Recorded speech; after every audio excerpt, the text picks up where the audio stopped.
Mes chers frères et sœurs, voilà, nous sommes arrivés au 26 et je voudrais donc vous lire le message que Marie a donné à travers la voyante Maria hier, ici même à Medjugorje. Et l'avantage quand on est sur place dans la chapelle de Maria, c'est qu'après avoir lu le message, elle nous fait un petit commentaire de comment elle a vu la Sainte Vierge et tout ça.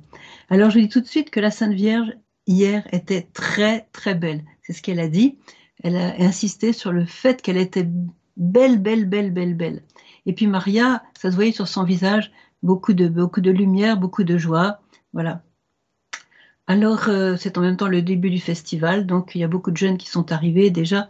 Et justement, je suis frappée de voir que ce message, eh bien, on voit en filigrane que la Vierge pense aux jeunes. Elle a choisi des jeunes ici pour être les voyants, si jeunes, et elle a toujours dans le cœur les jeunes. Elle a dit, les jeunes sont mon espoir, mon plus grand espoir. Alors, ce message, je pense, même s'il a l'air très simple, très simple, oui. Il est très riche et je pense qu'il s'applique bien aux jeunes. Alors je vais vous le lire. On fera quelques petites annonces un peu plus tard avec Yann. Chers enfants, en ce temps de grâce où le Très-Haut m'envoie à vous pour vous aimer et vous guider sur le chemin de la conversion, offrez vos prières et offrez vos prières et vos sacrifices pour tous ceux qui sont loin et qui n'ont pas connu l'amour de Dieu.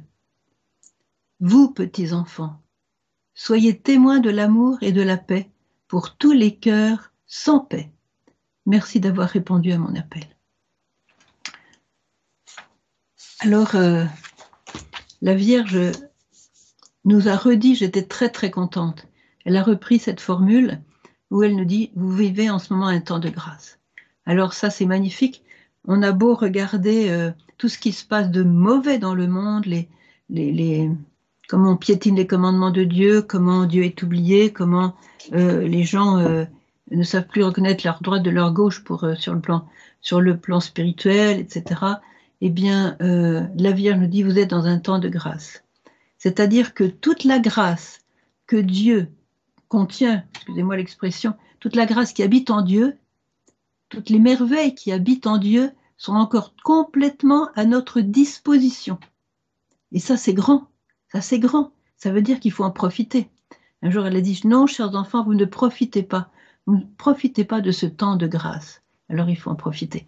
On va boire, on va manger, on va se nourrir de ces grâces qui coulent toujours à flot du cœur du Christ et bien sûr du cœur maternel de la Vierge Marie. Alors, donc, ce temps de grâce, je voudrais aussi vous rappeler ce que Jésus lui-même a dit à Sœur Faustine.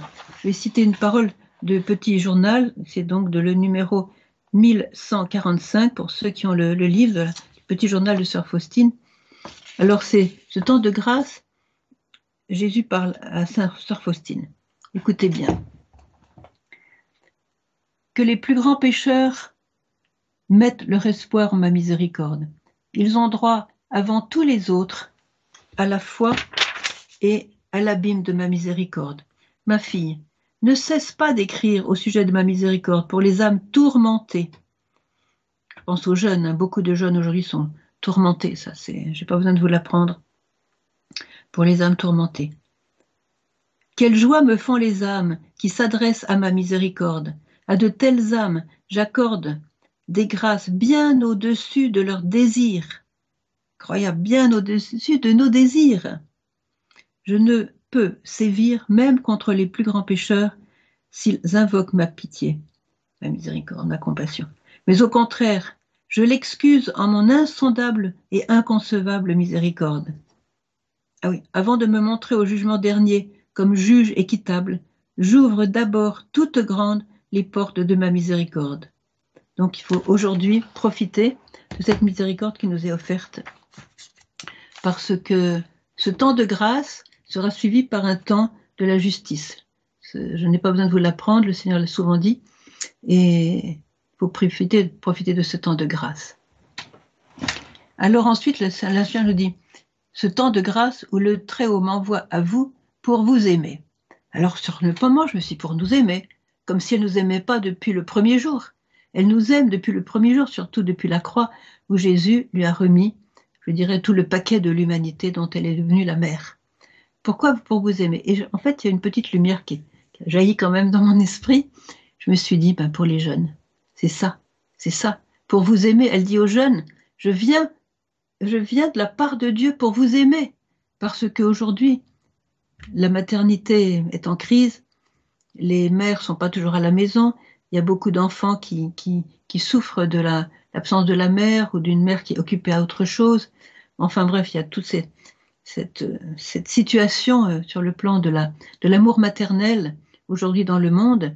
Et beaucoup de jeunes, lorsqu'ils s'ouvrent à nous, ils ouvrent leur cœur, nous disent que ben, leur mère ne s'est pas beaucoup occupée d'eux, ils avaient besoin de plus de présence, plus d'écoute, plus de caresses, plus de tendresse, plus de miséricorde, plus de compassion quand ils avaient vraiment des peines, et les peines sont grandes aujourd'hui, vous voyez.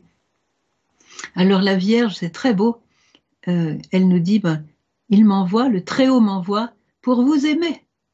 Alors c'est ça, voilà. Alors maintenant on va recevoir cet amour qui coule du cœur de la Sainte Vierge, du cœur maternel de la Sainte Vierge, et on va évidemment essayer de le transmettre et de le faire passer dans tous ces cœurs qui sont sans paix et sans amour. Donc alors ça c'est très beau ce qu'elle dit là. Le Très-Haut m'envoie vers vous pour vous aimer et aussi pour vous guider sur le chemin de la conversion. Alors la Vierge nous guide, il y a un chemin, il existe un chemin, celui de Jésus évidemment. Je suis le chemin, la vérité et la vie. Et elle nous guide sur ce chemin, elle nous guide vers son Fils, elle nous guide en son Fils. Alors il y a beaucoup de personnes qui ne suivent pas ce chemin, mais comme on dit, tous les chemins mènent à Rome, on peut avoir toutes sortes d'origines et reprendre ce chemin avec Jésus. Alors, quand elle nous dit « je veux vous aimer, je veux vous donner, mettre sur le chemin », le mot « amour » aussi, ça veut dire vouloir le bien de la personne. C'est-à-dire, si j'aime vraiment la personne, je désire que cette personne soit heureuse pour l'éternité dans le ciel. Donc je désire la sainteté de cette personne. Et ça, c'est un message aussi pour les parents et les grands-parents, tous ceux qui s'occupent de jeunes. Si vous aimez les jeunes, si vous aimez vos proches, vous désirez ardemment que ces personnes-là soient sauvées. Alors il y a des épreuves au cours de la vie, il y a des maladies, il y a des chocs, il y a toutes sortes d'épreuves. Et quelquefois, les parents se bloquent un peu sur les épreuves et ils oublient la finalité de l'âme de leur enfant. Alors voilà, la Vierge nous montre, elle veut nous guider sur le chemin de la conversion. Alors Catherine de Sienne nous enseigne quelque chose, vous voyez, c'est important de le savoir, c'est le Père éternel qui lui parle. Il dit, tu sais, plus on a besoin de conversion, plus on a besoin de changer, plus la personne a besoin de changer, moins elle est capable de l'accepter. Donc patience, miséricorde, compassion, voilà. La conversion, je vous l'ai déjà dit souvent, c'est de revenir. Revenir sur le chemin vers le Père. Et puis après, la Vierge nous donne offrez vos prières et vos sacrifices. Alors là, quand elle nous dit le sacrifice aussi, les sacrifices qui sont volontaires, c'est-à-dire les sacrifices, et puis aussi les épreuves, les souffrances qu'on a qui ne sont pas volontaires. Alors, je voudrais vous lire encore un passage de Sœur Faustine, qui est très intéressant parce que, attendez, je retrouve attendez, c'est le numéro 1032, excusez-moi, 1032. Voilà. Alors, ça c'est Sœur Faustine qui parle. Quand je vois que le poids de l'épreuve dépasse mes forces, je n'analyse pas, je n'approfondis pas, mais je me sauve comme un enfant vers le cœur de Jésus et je lui dis seulement, toi seul peux tout. Et je me tais car je sais que Jésus interviendra.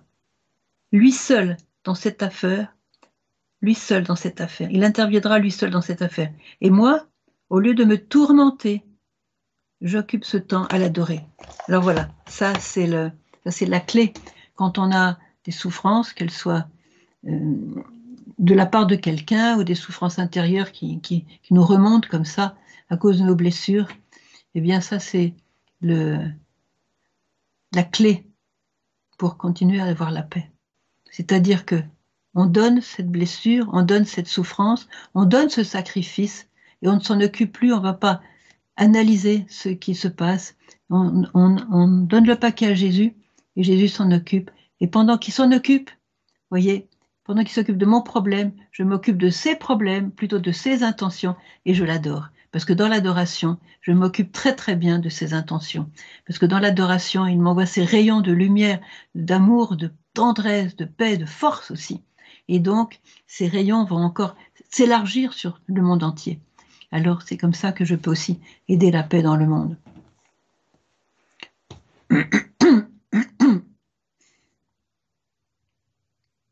Donc, excusez-moi, offrez vos prières et vos sacrifices pour tous ceux qui sont loin. Là aussi, je vois les jeunes. Le témoignage des jeunes est vraiment clair. Il y a beaucoup de jeunes qui sont loin, ils sont entraînés par beaucoup de pièges, beaucoup de tentations, beaucoup d'invitations pour des choses qui ne leur font pas de bien, mais pour des choses qui leur font du mal. Alors, quand la Vierge parle de ceux qui sont loin, excusez-moi.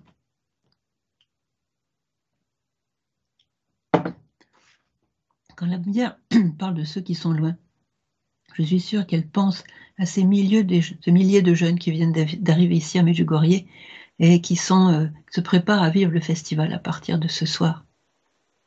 Tous ceux qui sont loin. En fait, c'est mon cas. Je vois mon cas parce que j'étais très loin. Je me souviens de la grande mystique Marthe Robin, lorsqu'elle a parlé à mon père spirituel et que j'étais déjà revenue vers le Seigneur après toutes mes erreurs avec le spiritisme, la divination, les tables tournantes, etc. Marthe Robin, qui voyait prophétiquement les gens, elle a dit à mon père spirituel, elle était vraiment très loin. Donc je suis revenue de très loin. Je dis ça pour tous ceux qui sont loin, ça peut vous encourager qu'on peut revenir de très loin. Le Seigneur nous invite. Donc la Vierge vient pour tous ceux qui sont loin, on offre nos prières, nos sacrifices pour tous ceux qui sont loin, et aussi pour ceux qui n'ont pas connu l'amour de Dieu. Alors, vous voyez, quand je vois cette grâce que j'ai reçue de la délivrance, de toutes ces choses que j'avais en moi et qui me tuaient puisque je voulais me suicider, je peux me demander, mais qui a prié pour moi? Qui a prié pour moi pour que je m'en sorte? Qui a prié pour moi pour que je puisse à nouveau sortir vivante de toute cette affaire? Je suis sûre, bon, mes parents ont prié pour moi, bien sûr. D'autres personnes ont prié pour moi. Eh bien, aujourd'hui, c'est vous et c'est moi. C'est nous qui allons prier pour tous ces jeunes qui sont loin, qui ont perdu le chemin, qui ont perdu la boussole, qui ont perdu le nord, en quelque sorte, et qui n'ont pas encore connu l'amour de Dieu. Vous voyez, je me disais l'autre jour, comment se fait-il que ça fait quand même 2000 ans que le Seigneur est venu? Qu'est-ce que c'était que son plan A? Son plan A, c'était pas d'attendre 2000 ans pour que le monde soit converti. Aujourd'hui, les croyants sont de moins en moins nombreux. Le monde n'est pas converti. La Vierge nous disait l'autre jour, l'humanité a choisi la mort. Le monde va vers la perdition. Donc, voyez, le monde n'est pas converti, loin de là. Et après 2000 ans de christianisme. Pourquoi? Pourquoi? Parce que nous, les chrétiens, eh bien, nous avons été invités à prier, à faire des sacrifices, et nous avons été ailleurs, nous sommes occupés à autre chose. Voilà. Alors, la Vierge nous invite à prier pour tous ceux qui n'ont pas connu l'amour de Dieu. Je voudrais rappeler ici une image que la voyante Myriana a partagée avec nous, c'est que la Vierge pleure, pleure, pleure, pleure, des grandes, grandes larmes, quand elle pense à tous ces enfants qui ne connaissent pas l'amour de Dieu. Nous, on appelle ça les incroyants, mais non, elle les appelle ceux qui ne connaissent pas encore l'amour de Dieu. Et Myriam nous disait, lorsque vous priez pour la conversion et pour tous ceux qui ne connaissent pas encore l'amour de Dieu, eh bien, vous essuyez les larmes qui coulent des yeux de la Vierge Marie sur ses joues, des grosses larmes. Vous consolez la Vierge et en même temps, vous travaillez pour votre avenir et l'avenir de vos enfants et de petits-enfants. Parce que ce sont ceux qui ne connaissent pas l'amour de Dieu qui sont les plus susceptibles à attirer le mal. La Vierge dit, le mal vient dans le monde à cause des incroyants. Donc plus on priera pour les incroyants, ceux qui ne connaissent pas encore l'amour de Dieu, ou ceux qui l'ont connu et qui l'ont abandonné. C'est ainsi qu'on prépare un futur de paix et de joie. un futur où Dieu pourra régner en maître, en roi. Alors c'est une invitation de la part de Marie encore, de prier, prier, prier, pour ceux qui sont loin, pour ceux qui ne connaissent pas l'amour de Dieu. Voilà, et je remercie à tous ceux qui peut-être sont déjà au ciel maintenant, qui ont prié pour moi, pour que je puisse sortir de mon désespoir. Alors, le plan A, je pense que c'était avec les 12 apôtres, de convertir le monde en quelques années. Mais apparemment, près de 1000 ans, ben oui, où on en est. Et tous ces jeunes qui ne connaissent pas l'amour de Dieu et qui ne l'ont pas encore connu, c'est pas de leur faute. C'est parce qu'ils n'ont pas été enseignés, ils n'ont pas vu d'exemple. Vous voyez, dans les familles, la Vierge demande que, avant tout, on donne l'exemple. Beaucoup plus par l'exemple, on touchera les cœurs beaucoup plus par l'exemple que par les paroles. Je vois beaucoup de parents qui se lamentent parce que les enfants se sont sortis du chemin en quelque sorte. Mais ils me disent, mais les enfants ne m'écoutent pas, mon fils ne m'écoute pas, ma fille ne m'écoute pas. Je leur dis, ben parce qu'il faut que vous vous taisiez, taisez-vous, c'est trop. Mais donnez l'image de quelqu'un, l'exemple de quelqu'un qui vit la paix et la joie. C'est ça qui va toucher leur cœur. L'exemple. Alors c'est pour ça que Marie nous dit, vous, petits enfants, soyez témoins de l'amour et de la paix. Pour tous les cœurs sans paix. C'est la majorité aujourd'hui, les cœurs sans paix malheureusement. Et la Vierge, quand elle nous regarde, nous dit, chers enfants, je vois que vos cœurs sont durs et vides. Alors en quelque sorte, on a deux tâches d'après ce message. On a d'abord d'offrir nos prières et nos souffrances, nos sacrifices, et ensuite de témoigner de l'amour et de la paix. Alors, un jour, bien sûr, devant le mal qui se déferle sur le monde, je voudrais toujours donner cet espoir, cette vision d'avenir que l'on a, dont on a déjà aussi l'expérience, c'est l'illumination des consciences.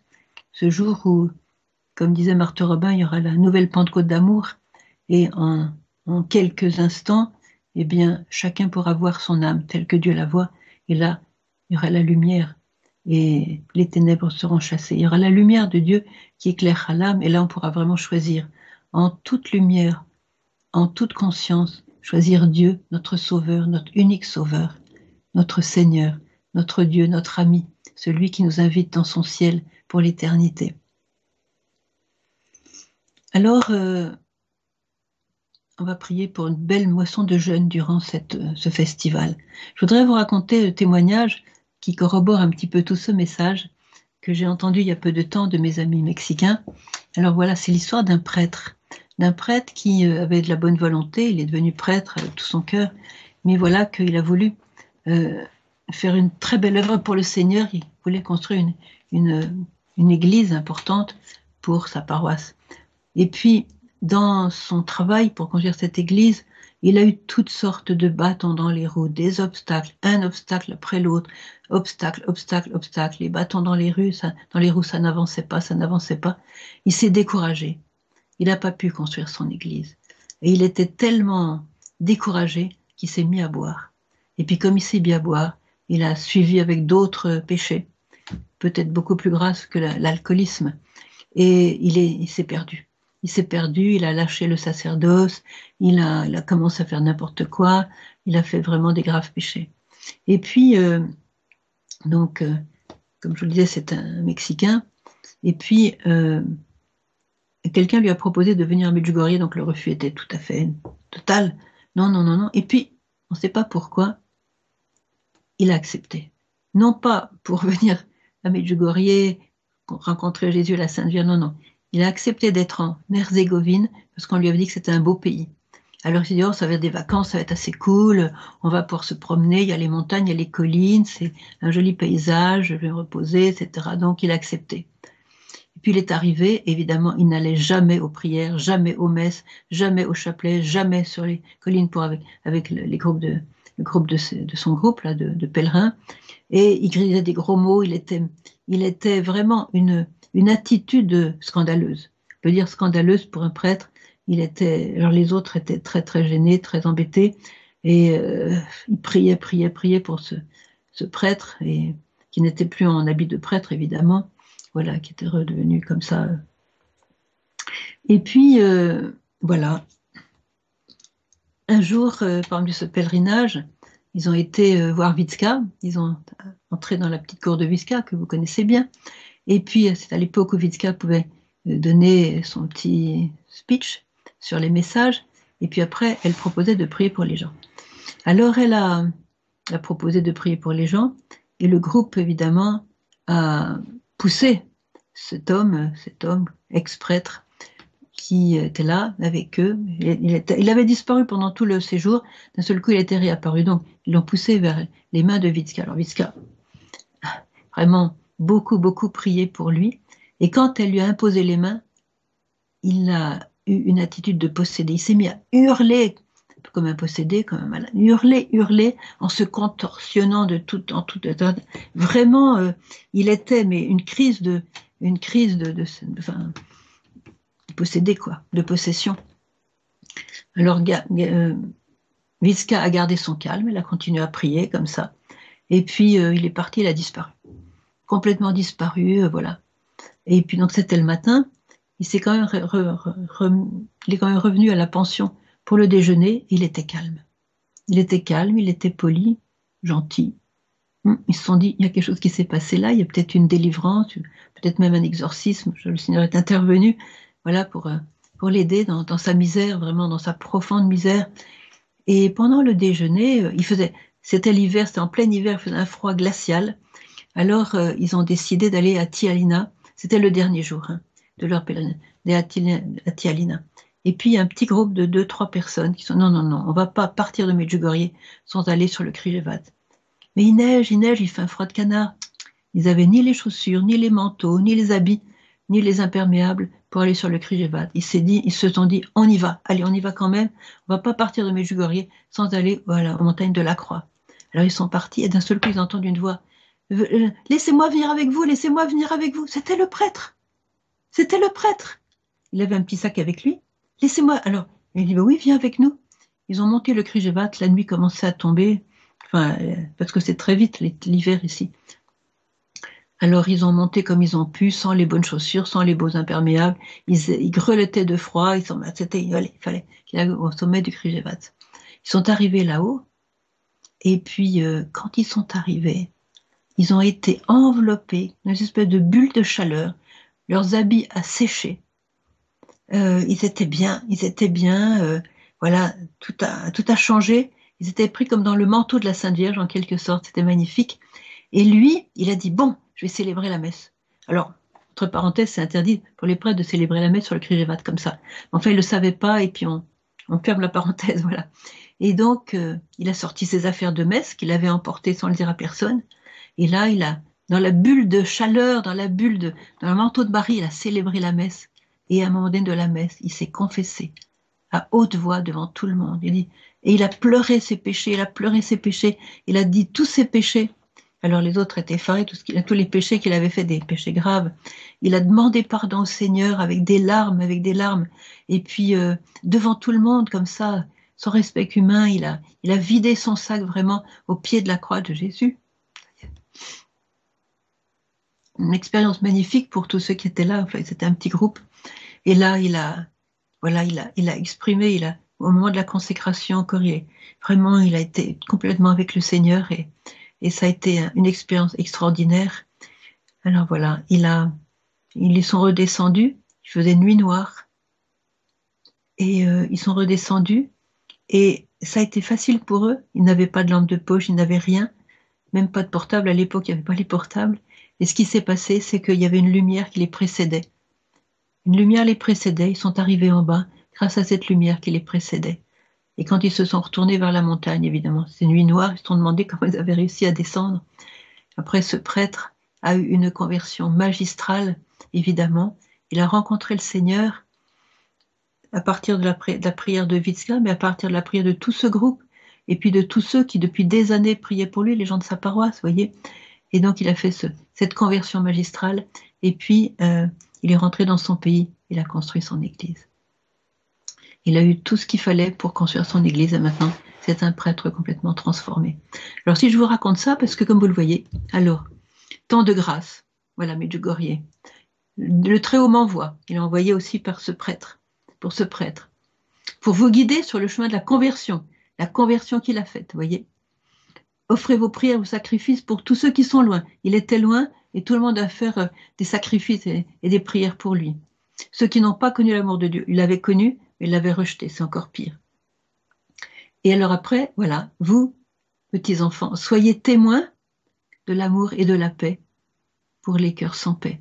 C'est-à-dire que ce petit groupe a été témoin de l'amour, ils l'ont pris avec eux, ils l'ont supporté pendant toute cette semaine, voilà, et puis témoin, c'est aussi Vitska avec ses yeux rayonnants de lumière et de paix. Vous voyez, l'amour et la paix pour tous tous les cœurs qui sont sans paix. Aujourd'hui, il y a beaucoup, c'est la majorité. La majorité, je pense, je ne veux pas être négative ou pessimiste, mais je pense que la majorité des gens aujourd'hui, à cause de tout ce qui se passe, sont des cœurs sans paix. Alors, chers frères et sœurs, Marie est en train de rassembler les siens, ce petit reste qu'elle va chercher de partout, dans vos maisons, dans vos paroisses, dans vos groupes de prière, dans vos rues, dans vos écoles, dans vos études, dans vos hôpitaux, partout, dans vos maisons de personnes âgées, etc. Voilà. Elle vous rassemble, tous ceux qui veulent bien marcher avec elle, prendre sa main pour marcher avec elle et être justement, ceux qui vont témoigner, par leur prière, par leur sacrifice, par ce qui va émaner de leur personne, vous voyez. Car encore une fois, ce qui compte pour convertir quelqu'un, c'est pas les paroles, parce que c'est Dieu qui transforme, c'est Dieu qui convertit, c'est pas nos paroles, mais Dieu permet que nous soyons des témoins, c'est-à-dire que nous rayonnions de sa paix et de sa joie. Je vous donne ma paix et c'est ma joie que je vous donne et personne ne pourra vous la ravir. Alors voilà, je crois que, je sais pas, est-ce que ça fait combien de temps? Un peu moins de 30 minutes. Et ben voilà. Alors comme c'est un peu moins de 30 minutes, j'en profite puisque vous savez qu'aujourd'hui, puisque nous sommes en juillet et en août ça sera pareil, nous n'aurons pas de questions à la section de questions-réponses et pas non plus de la possibilité de donner vos intentions. Mais je crois que l'intention, elle est toute trouvée. On va prier pour tous les jeunes qui sont rassemblés, qui vont se rassembler dès ce soir, ici même à Medjugorje, par milliers, il y en a déjà beaucoup qui sont arrivés, et ils sont vêtus de toutes sortes de manières, ils ont coiffé de toutes manières, voilà, certains sont loin, certains sont proches.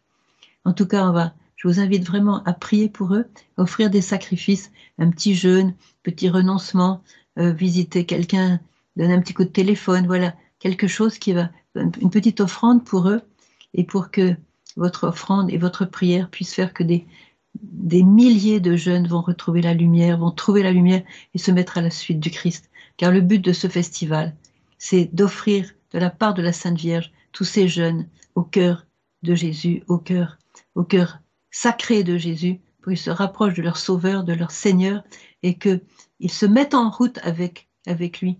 Parce que Jésus leur dit, suis-moi, suis-moi, je t'invite, suis-moi. Suis-moi, je t'ouvrirai les portes du royaume. Suis-moi, n'aie pas peur. Alors la Vierge nous invite vraiment à nous mettre dans les bras de Jésus, tout simplement. Alors il y a un petit point que je voudrais dire, parce que ça peut aider certains. Un petit mot sur les tatouages. Je vois que beaucoup de jeunes sont tatoués.